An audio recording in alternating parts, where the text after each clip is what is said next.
Welcome to Teaching Artistry with Courtney J. Body. That's me. This is a podcast that celebrates artists and advocates for community engagement. And like you, I'm home and looking for ways to connect as best I can. And so we've launched a video series of the podcast called hashtag Keep Making Art. This is a series where we're partnering with Creative Generation to talk with creatives who are making and sharing their own art or guiding others or creating opportunities for others to be able to create and share art themselves. I just want to say that this is my first time ever doing videos. What's happening? But we have a YouTube channel. Why don't you subscribe? You can also follow us on Twitter, Facebook, and Instagram. So let's get right to our first and only guest. Always just one. Durell Cooper. Hi, Durell. Hi, Courtney. How are you? I'm great. I'm doing great. How are you? I'm doing well, taking it one day at a time. Yeah, man, I hear that. So yeah, how are you and your family or your self-selected family? How are you all doing in this time? You know, it's definitely in an adjustment period. The quarantine is very real. It's about as real as you can get. Our planet is under a very serious threat right now, but we're surviving, soon to be thriving, hopefully, on the other side of this. I hear you in the thriving and the surviving. Like I making me think about trauma-informed practices and radical healing, actually, and that there's going to be a lot of need for that moving forward. I think. I love that we know each other through many different pathways, I guess. We are both from candidates or we alumni. Are you alumni? Yes. Yes. Okay. But you're also a doctoral candidate now. Correct. That's correct. Yeah. And we also work in the same arts and education field. So that's how I know you, but I would love to know more about who you are or how you identify as an artist. Oh, of course. Just to add to, you were also my professor at one time. We have to throw that in there too. Right now, I'm a theater artist by training and even by trade in a sense as well. But I think lately I've been defining myself more as a storyteller. It's a little bit broader in its interpretation of what it can be. But I think there's a lot of power in narrative, especially personal narrative. And I've been spending a lot of time lately in my professional pursuits, really uncovering the beauty and the gravity that's within personal story. So I'm going with storyteller right now. Nice. I can appreciate that, definitely. So as a storyteller and as somebody who is also staying at home and dealing with the quarantine, how are you able to nourish yourself creatively during this time? It takes a lot of ingenuity and innovation for sure right now to stay creative and to keep yourself fulfilled. A few months ago, I started a web series called Flow, where I go around and talk to people of color who are working in predominantly white spaces, whether that be arts and culture, science, philanthropy, healthcare, really talking to them and again, uncovering what that personal story is with them. And so I've been spending a lot of this time in the quarantine going over some of the archival footage and stuff that I've shot with my producer and really thinking of ways to bring stories out that are going to inspire in this time of social distancing. Inspire or expire, did you say? Inspire. Inspire. Thank you. I'm so happy to hear that. And that's yeah. I think that this show, as low budge as it is, low tech as it is also trying to inspire. So I feel very connected to your show. Do you want me to show the trailer? Sure, especially if your producers have something on hand, that would be amazing. I mean, your producers are me. So I'm gonna Pay no share. attention to the man behind the curtain. Oh no, we'll pull that curtain back. So I'm gonna share my screen and hit play. How's that?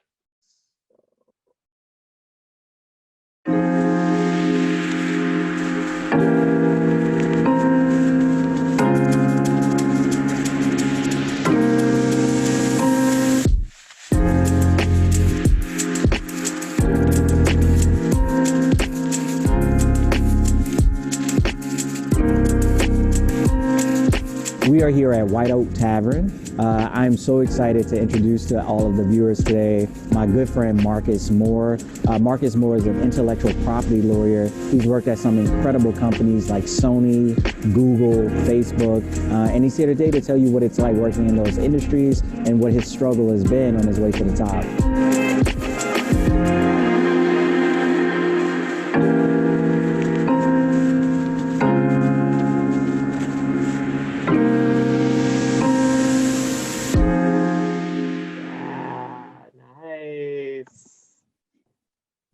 That is what I would say is, I don't know, a very well produced show.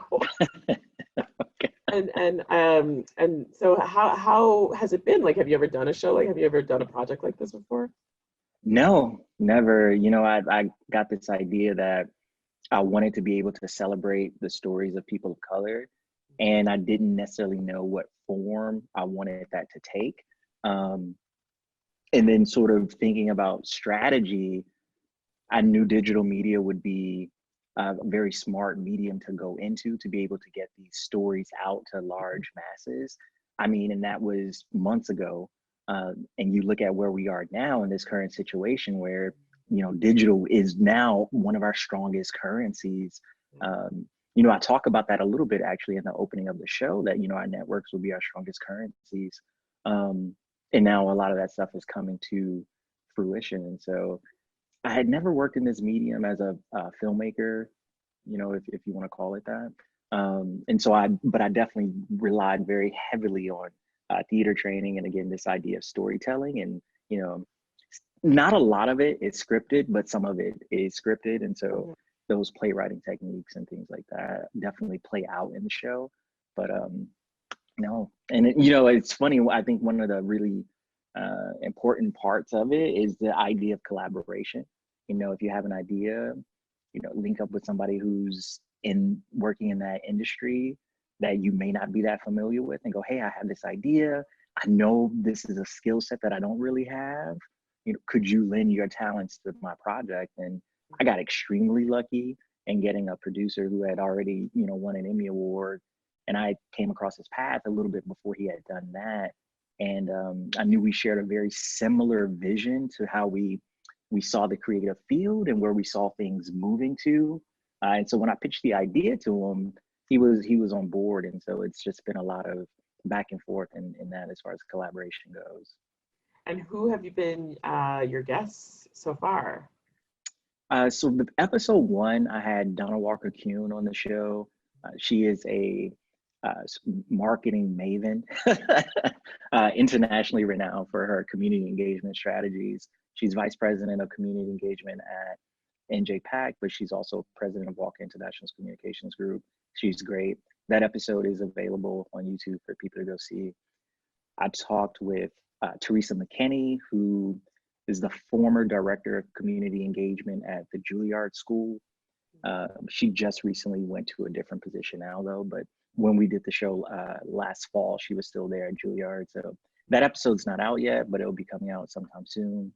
And then the trailer that you just saw now, that was a really good friend of mine, Marcus Moore. We've known each other since high school. And he's an intellectual property lawyer now working at Facebook. And so it was really important to me to get representation from a lot of different fields and talking to people across multiple sectors. A lot of the stories, and part of the reason why I wanted to do it is a lot of the stories you start to see similarities in them because a lot of the pains and gains are, they fall sort of in the same buckets, which I think was really interesting to show that connection between all of us. But yeah, so those are the first 3 episodes that we have rolling out. Great. Yeah. And can you talk to why specifically people of color um, in as part of, I'm sorry, as part of your guests? Yes. So for me, I think about being a young Black kid growing up in the rural South. I'm originally from Alabama. And luckily for me, there was representation at the teacher level and the principal level.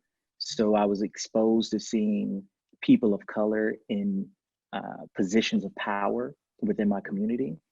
But when you went outside of that community, especially within media at that time, it was still, and we're talking about, I don't want to give my age away, but we're talking about the 90s when I grew up. And it was still a thing when Black people were on TV, or, it was still a thing when, Latinx people were on TV. And there was still only a few they were allowed to be in those spaces at one time. And so I wanted to create a platform that showed representation and the idea that success can look very different, and there are multiple avenues that you can go in.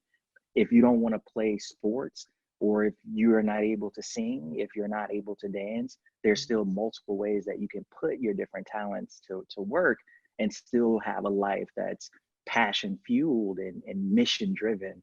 So that's why it's to look back at the 12-year-old me and say, what could have helped you imagine or ideate to something beyond your common circumstances. And often what you can put in front of someone, like, people often want to become things that they see. So the idea behind the show is to throw a bunch of different visions of what their futures could look like, so they could go, oh yeah, you're telling me I could make X amount of money a year just playing video games? I can do that, or whatever it is that they want to do. It's Yeah, I mean, it sounds very much like you can't be what you can't see, and um, and the idea that it's industry, I don't know, but cross industries is really important. And the idea of I was just having this conversation this morning with a colleague about career panels, or helping young people understand what kinds of careers there are. We were talking specifically in the arts, but that idea of thinking about that 12-year-old, I love that, because that's kind of the age where one starts to decide whether they're going to stay in school or not, and that sort of future orientation is very crucial at that time. So I kind of love that your 12-year-old self is your inspiration, your muse for figuring out who you want to interview and showcase for others. It's lovely. Yeah, and in a lot of ways, his standards are a lot higher than mine are now. From the mouth of babes, they're very honest. I had this idea. I mean, this February I went to the International Arts Presenters. I don't know the name. The IPay. What does it stand for again? You just I'm not told sure. me, and I still can't remember. I think it's presenters. IPay, International Performing Arts for Youth. I figured it out. And in that, there was a pre-conference, and I was sitting on a panel. But prior to that panel, I was sitting and listening to a different panel, and it was with Indigenous artists. And one of the panelists was like, in our culture, making art, like, you just have to be everything. There isn't actually a word for artists, because it's just a way of life. It's a part of our life. And they were also talking about how the whole village, or all the people in the community, raise the kids. And it was the first time that I had sort of thought, I don't have kids myself, but I love kids so much, and I interact with kids on, generally, not right now, but on a daily basis. And I had never really thought of myself as part of, like, a village necessarily, or that I have a specific role in raising kids, our kids, And so I think that just to take it back again, I could go off on lots of tangents, but I'm really rooting it back to your 12-year-old Durell, like we need to help raise all the Durells, and part of that is helping them understand what's possible for them that is tangible and real. I So agree. thank you. That's really cool. I'm having a bubble thought, but I don't know how to formulate it, so I'm not going to try and go there. So I'm gonna roll into. Is there anything else that you want to tell us about Flow or your guests or the where and where you can find these episodes? Yes, so they're all on my YouTube channel. You can type in Cultural Innovation Group or Durell Cooper, and they'll pop up. So yeah, I'm really big on this idea of dialogue, and especially co-generative dialogue. So if anyone out there, if you see this, if you have ideas of someone you would like to hear from, you can shoot me an email or comment on one of the episodes, and we can get a dialogue going there. And I'll probably give out my social media stuff towards the end, and they can reach out to me on Twitter, Instagram, however they like. Awesome. So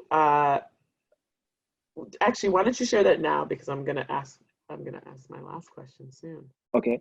So my Facebook is Cultural Innovation Group. LinkedIn is Cultural Innovation Group as well. IG is Cultural Innovation Group, and Twitter is Cultural LLC. So yeah. Come. Yeah, and actually, Teaching Artistry and I follow all of the platforms for cultural innovation. So I follow all of yours as well. What? I don't miss a single post because I don't want to be out the loop.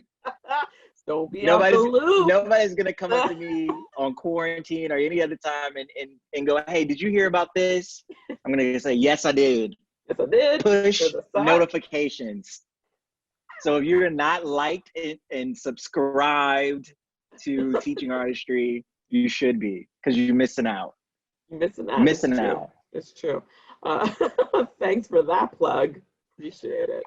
God, I love you. Do you remember after class you're like, "Can I talk to you?" We went to the White Oak that we saw in that film. Yeah, and that's my that was my yes. Oh, see, this is where we go off on tangents. But yes, going with you, that was my first time going to White Oak Tavern. Right. That was my first time going, and I loved it. You're partly welcome. because of your company, and then partly I was able to look at the decor. I was like, "Oh, I would love to do something here." And that was before I even had the idea to do the show. It was so crazy. So that was like a callback, and yeah. Well, that makes me feel cool. I also love Washington Square Park. I love sitting at that fountain. So many kooky things and moments in that park across my life. All right. Tangents over. I just going back to the other conversation that we were having around Flow and 12-year-old Durell. I'm just curious about. There's so much to be anxious, angry, nervous, scared about in this moment, but I am really trying to make sure that we're also thinking about the future and how we come out of this and what it means, and to be thinking from a hopeful headspace or mindset. So I'm just curious, thinking about artists or creatives, what do you think, or how should we be, as creatives, how should we be thinking about, or how should we be activated now as we are thinking about, re-entering into a socially engaging society? So much, I'm noticing so much about, sorry, let me back up. So I'm in the middle of editing a podcast episode that's about to come out next week or in April.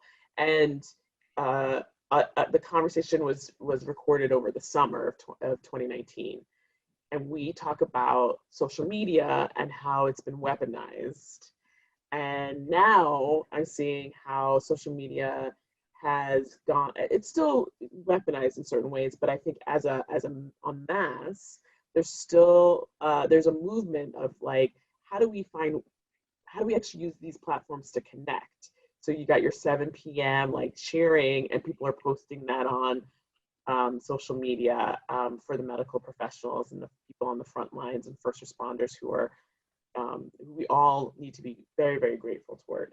But do you see what I'm saying? So I'm just curious, like, what else could we be doing in this moment that helps us to transition and or shift some paradigms as we, as the, the curve starts to decline? I think that's an incredible question. Something that I've been thinking about a lot lately is the idea of arts and humanities. And oftentimes when you look at the study of civilizations over, the course of history, often one of the few things to remain from that civilization is the art that they've created. And so when historians excavate the past, one ways in which that culture is judged is on creative representations of their humanity. Thinking about, who we are, when we as a world, right, as citizens of the world, or netizens, as I've heard, as for like social networks, netizens now. As netizens of the world, when we'll never come out of this quarantine exactly the same, right? Anyone who actually is conscious to know what has happened will never unforget that. We started talking a little bit about trauma earlier, and I'm no Dr. Shanjin, right? So I'm not gonna like go too deep into that. But this idea, we will never forget. And I think as people, right, or as a planet, there's a part of that old way of where we were just a few months ago that learning to let go of is going to be a very healthy and necessary part of the recovery process. And artists play a crucial role in that transitional piece. Not only that, but then moving everyone forward, pushing society forward, pushing the dialogue forward, pushing the healing forward, pushing the celebration forward. Without the artist, how do we as people begin to do that? So in thinking of, where we could be thinking, we all have, as artists, we all have multiple different talents and multiple different interests. Some artists will play a role in that, letting go, helping people to let go of the past piece. Some will play a role in helping people cope with where they are in the moment, still dealing with that trauma and that experience. And some artists will help push dialogue and culture forward. And so thinking of where your interest is as an artist and where you think, and you might cross all three of those sort of paradigms and those moments in time of civilizations and healing. But I think the artist is going to play a very crucial role in helping the world recover. Wow, I don't even want to say anything because I don't want to ruin how beautiful that response was. So we're gonna leave it there, y'all. There. No, seriously, I appreciate what you're saying because you articulated something that I've been trying to and not very well. So I don't want to mess with it. I really appreciate every conversation that we have because they always like imprint on me in some way. They're always too short. I know they're too short, but what else do we have but time? I mean, So Durell, I want to thank you so much for being a guest with us on Keep Making Art, and I want to thank you all for watching. Remember to subscribe and follow Cultural Innovation, as well as Teaching Artistry with Courtney J. Body on all the social media platforms. And also, we actually, you can find the podcast, which has different content on it, on any podcast player that you utilize, but it actually is hosted by SoundCloud. So keep making art, and thank you for watching.